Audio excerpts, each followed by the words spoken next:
Bonjour. Aujourd'hui, on va décortiquer un texte court, mais d'une force assez incroyable, celui de Banner Mulongo.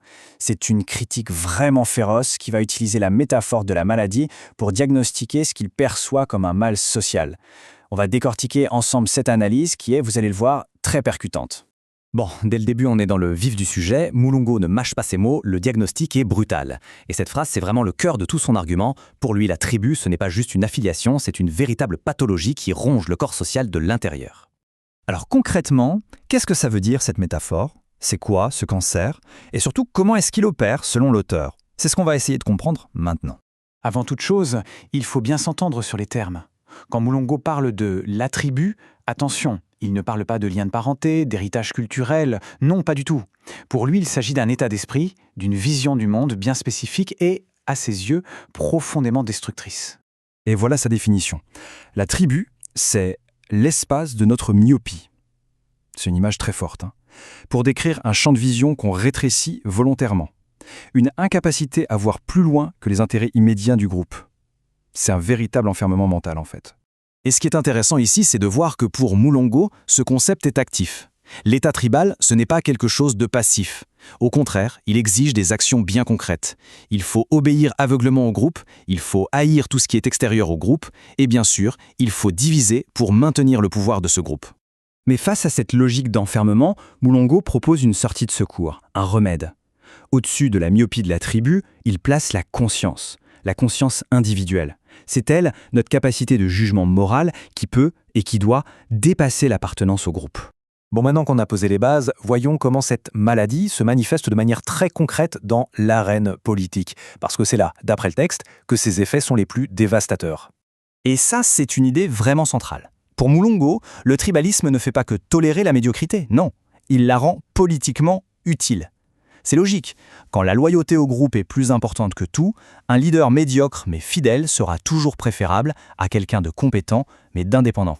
Et cette logique, elle mène à une conclusion assez troublante. Cette acceptation de la médiocrité par loyauté tribale finit par réveiller, selon lui, une sorte d'impulsion autoritaire qui serait latente en chacun. Un Mobutu qui sommeille, prêt à prendre le pouvoir au nom du groupe. Le processus qu'il décrit est vraiment implacable. Ça commence par la division tribale, qui crée des sortes de fiefs, des niches de pillage. Cet état de fait ensuite normalise un autoritarisme prédateur, qu'il nomme le mobutisme.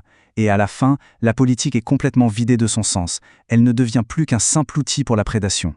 On pourrait penser que l'analyse s'arrête à la politique, mais pas du tout. Pour Mulongo, le coup le plus profond, le plus grave, il est en réalité spirituel. Ça touche à notre humanité même, à notre mission sur cette terre. L'auteur part de l'idée qu'il y a un impératif divin, une sorte de mission universelle pour l'humanité. Et le tribalisme, en nous enfermant dans nos petites identités, dans des conflits stériles, nous rend tout simplement incapables de répondre à cet appel, qui est bien plus élevé. Cette comparaison, elle est d'une clarté saisissante. D'un côté, le mandat de la tribu, c'est un jeu à somme nulle, dominer les autres hommes, les autres groupes. Et de l'autre, le mandat divin qui est une mission collective, créatrice, dominer la terre, maîtriser notre environnement.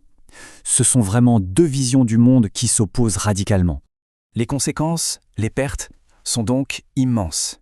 La tribu nous prive de notre vocation la plus haute. Elle nous ferme la porte d'un espace où l'humanité pourrait être unie, et elle nous colle des étiquettes qui nous font oublier l'essentiel, notre citoyenneté universelle partagée. Et pour conclure, ce qui est intéressant, c'est que Mulongo jette un regard sur son propre texte. Il est conscient de son ton caustique, presque provocateur, et il termine avec une réflexion sur la nature même de sa critique. C'est un aveu qui est assez puissant. Il qualifie son texte de plaisanterie maladroite, mais attention, il nous prévient tout de suite, derrière l'ironie, il y a une vérité qui est profondément sérieuse et même douloureuse. Ce n'est pas un rire léger, c'est le rire amer de celui qui voit toute la gravité du mal. Finalement, Mulongo nous laisse avec cette question qui est fondamentale. Le vrai problème, est-ce que c'est la structure extérieure, la tribu, ou bien est-ce que c'est la pulsion intérieure, cet autoritarisme latent que le tribalisme ne fait que réveiller? C'est une réflexion qui, je trouve, résonne bien au-delà de son contexte initial et qui nous interpelle tous. Merci de votre écoute.